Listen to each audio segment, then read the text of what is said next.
Bismillahirrahmanirrahim. Assalamualaikum warahmatullahi wabarakatuh. Alhamdulillahirabbil alamin wassalatu wassalamu ala asyrofil anbiya'i wal mursalin wa ala alihi wa sahbihi ajma'in, amma ba'd.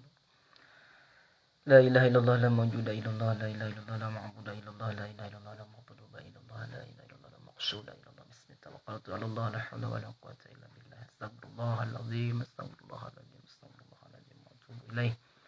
Melanjutkan keistimewaan puasa atau keutamaan puasa yang bagian keempat, yaitu akan menceritakan puasa orang yang paling istimewa atau adapun puasa orang khusus yang paling istimewa.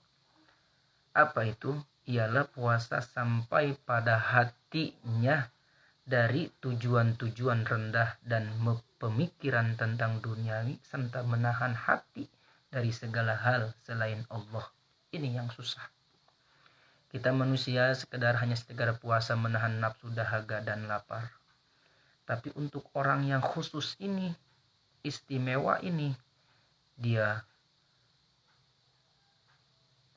tujuan-tujuan hatinya hanya selain Allah yang dia pikirkan, dekatkan sekali dirinya kepada Allah. Jadi seandainya orang yang berpuasa semacam ini yang terakhir berpikir tentang suatu selain Allah, maka dalam pandangan batilnya atau batinnya, batalnya puasa. Kalau dia memandang selain Allah, dia menganggap puasanya batal. Puasa seperti ini adalah puasa para nabi dan shodiqin, orang-orang yang benar, para wali dan selainnya.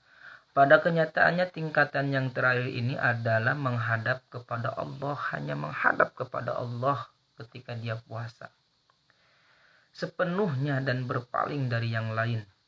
Subhanallah, susah untuk kita. Ketahuilah bahwa puasa merupakan ibadah yang tidak dapat dijangkau indera manusia. Tidak bisa. Karena tidak ada yang mengetahui apakah seorang itu berpuasa atau tidak. Tidak tahu, kecuali dia yang bilang gitu.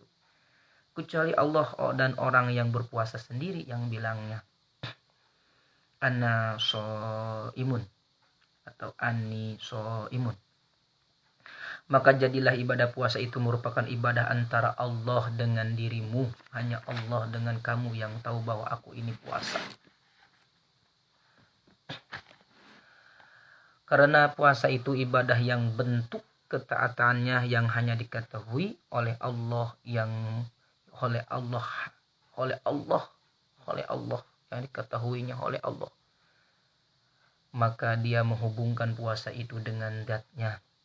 Dalam sebuah hadis qudsi, Allah subhanahu wa ta'ala berfirman, as-sawmu li wa ana ajzi bihi.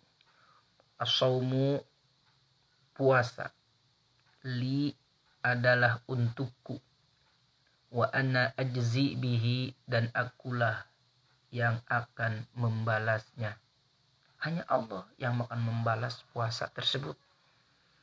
Emang semuanya selain Allah yang dapat membalas, tapi puasa langsung Allah yang menerimanya, bukan melalui perantara ini bukan. Ada yang mengatakan bahwa dihubungkannya dengan zatnya adalah karena puasa merupakan sebuah ibadah yang tidak pernah terjadi seorang pun yang melakukannya untuk menyekutukan Allah Subhanahu wa ta'ala. Tidak ada. Karena ada orang yang menyembah berhala dan bersujud kepadanya, bersembahyang kepada matahari dan bulan dan bersedekah untuk berhala. Mereka adalah orang-orang kafir, tetapi tidak ada seorang pun di antara manusia ini yang berpuasa untuk berhala, untuk matahari atau untuk bulan atau siang, melainkan hanya berpuasa murni karena Allah. Oleh sebab itu menghubungkanlah puasa itu dengan zatnya. Maka dari itu puasa hubungkanlah dengan mendekatkan diri kepada Allah melalui jalan kita berpuasa.